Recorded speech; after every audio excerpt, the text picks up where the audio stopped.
Pointer के concept को हम लोग देखे हैं और आज पॉइंटर की कंसेप्ट को ही आज थोड़ा और भी हम लोग आगे देखते हैं, क्योंकि कुछ तुम लोगों को कुछ दिक्कत था।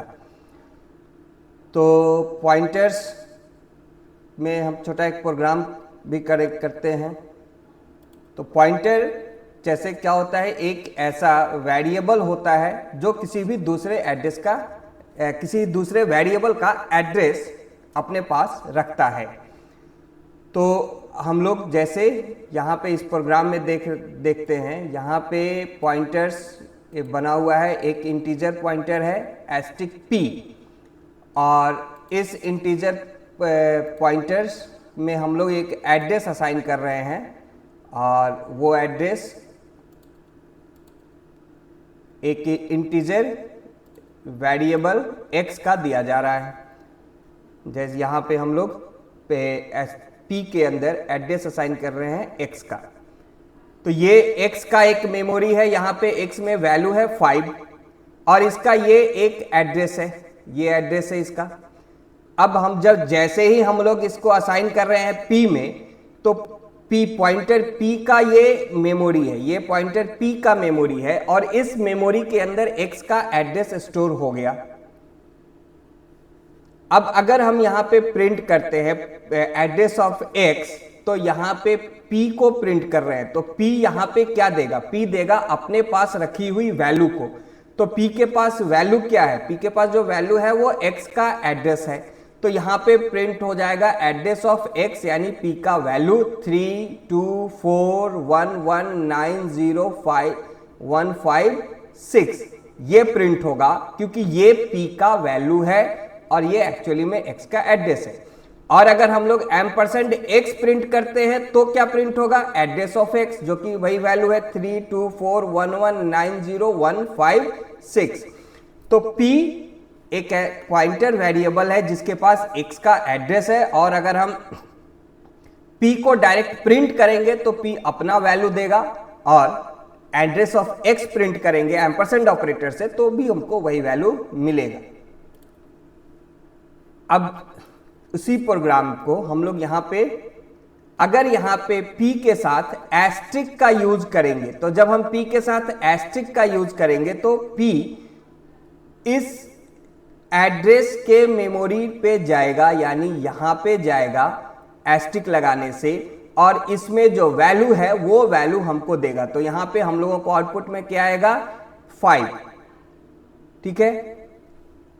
तो अगर हम ये x को प्रिंट करें या एस्ट्रिक p को यूज करें, बात बराबर है। तो हम लोग इसको एक प्रोग्राम से देखते हैं। तो जैसे यहां पे हमारा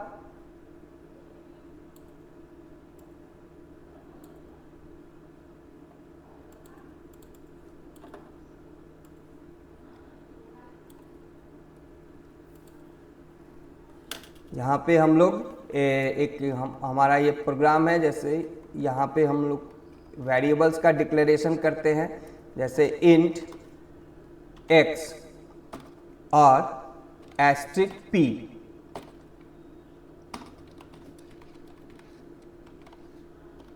अब अगर हम असाइन करते हैं p इक्वल टू $x, तो p में क्या गया, x का एड्रेस। तो जैसे यहां पे हम प्रिंट करें एड्रेस ऑफ x, और यहां पे यूज करेंगे %u, एड्रेस के लिए अनसाइंड इंटीजर होता है, इसलिए हम लोग %u का यूज यहां पे करेंगे, और यहां पे प्रिंट करते हैं p को। उसी तरह से अगर हम यहां पे प्रिंट करें printf address of x using $x %u, और यहां पे हम लोग $x लगाते हैं, इसको एग्जीक्यूट करते हैं। तो हम लोग यहाँ पे देखते हैं दोनों में जो आउटपुट आया ऊपर में एड्रेस ऑफ x, जो कि p को प्रिंट किए थे 65524, और नीचे में एम्परसेंड x लगा करके प्रिंट किया, तो यहां भी क्या आया 65524, यानी कि पॉइंटर p को जब हम यूज करेंगे तो पॉइंटर p अपना वैल्यू देगा, और किसी भी पॉइंटर का वैल्यू क्या होता है, किसी दूसरे का एड्रेस। तो अभी हम लोग किसका एड्रेस p को दिए हैं, x का एड्रेस दिए हैं, तो x का एड्रेस पॉइंटर p का वैल्यू हुआ जो प्रिंट हो रहा है। अब अगर हम यहां पे इनपुट करना चाहें,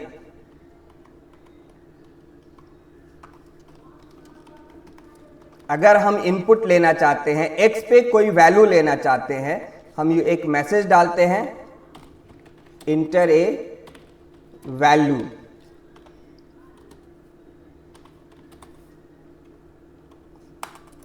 स्कैन f। अब यहां पे हम लोग %d लिखेंगे, और यहां पे हम क्या देते हैं, एम्परसेंड x।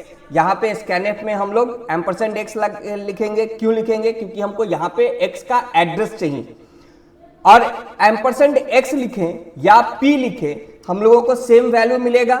तो हम यहां पे पॉइंटर का यूज कर सकते हैं, तो p लिख करके भी हम उसी लोकेशन पे वैल्यू को इनपुट कर रहे हैं जिस लोकेशन पे एम्परसेंड x लिख के कर रहे हैं, यानी वैल्यू x के मेमोरी में जा रहा है। अब इस वैल्यू को अगर हम प्रिंट करना चाहें तो यहां पे हम लोग क्या लिखेंगे, वैल्यू ऑफ x %d।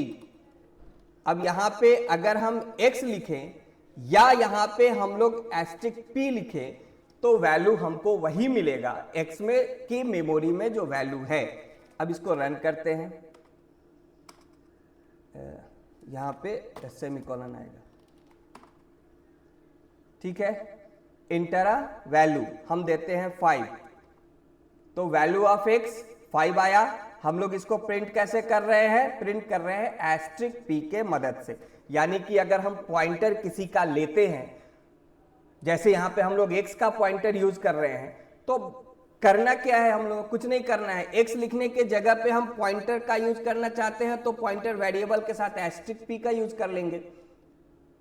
तो बहुत ही सिंपल है, हम कहीं पे भी यूज करना चाहे किसी वेरिएबल को उसके पॉइंटर के मदद से, तो पॉइंटर की जगह पे हम लोग एस्ट्रिक लगाएंगे। जैसे एक और पॉइंटर लेते हैं एस्ट्रिक pt, एक और वेरिएबल लेते हैं y, एक और पॉइंटर लेते हैं एस्ट्रिक ptr, एक वेरिएबल लेते हैं z। अब यहां पे हम लोग इनपुट करते हैं x और y पे, तो inter to values, scanf p और स्कैनफ pt, दो वैल्यू इनपुट कर रहे हैं p और pt पे। अब इन दोनों वैल्यू को अगर हम सम करना चाहें with the help of pointer, तो हम क्या लिखेंगे, asterisk p plus asterisk pt। तो एस्ट्रिक p करेंगे तो हम लोगों को क्या मिलेगा, एस्ट्रिक p करेंगे तो हम लोगों को मिलेगा x का वैल्यू, और एस्ट्रिक pt से मिलेगा y का वैल्यू। और इसको रखना है अगर हम लोगों को z के मेमोरी में, सॉरी यहां पे हम लोग पहले pt में pt equal to ampersand y and ptr is equal to ampersand z कर देते हैं। pt और ptr में हम लोग एड्रेस दे देते हैं एक y और z का। अब अगर इस वैल्यू को z में रखना है तो हम लोग इसको कहां रखेंगे, ptr के मदद से। तो हम क्या लिखेंगे, एस्ट्रिक ptr। अब ये दोनों वैल्यू सम होकर के चला गया ptr के अंदर, जो कि z का मेमोरी है। अब हम इसको प्रिंट करते हैं, सम इक्वल टू, और यहां पे हम लोग दे देंगे एस्ट्रिक ptr। अब हम इसको एग्जीक्यूट करते हैं, तो इंटर टू वैल्यूज, जैसे हम देते हैं 10 और 20, तो ये सम आएगा 30, तो सम इक्वल टू 30 आ गया। तो यहां पे सारा काम कैसे हो रहा है, with the help of pointer. तो पॉइंटर के मदद से हम इस तरह से एस्ट्रिक लगा करके किसी भी तरह के वैल्यू पे कोई भी ऑपरेशंस कर सकते हैं। किसी भी वैल्यू में किसी भी तरह का कोई चेंजेज हम करना चाहें तो कर सकते हैं। तो ये पॉइंटर का बेसिक कंसेप्ट था जो कि बहुत हद तक क्लियर हो गया होगा। अब इसको हम लोग नेक्स्ट क्लास में देख लेंगे, स्ट्रक्चर्स का यूज करके, एरे पॉइंटर्स का यूज करेंगे, पॉइंटर ऑफ एन एरे। कुछ प्रोग्राम्स यहाँ पे जैसे हम दे देते हैं करने के लिए, वो हम लिख देंगे नीचे।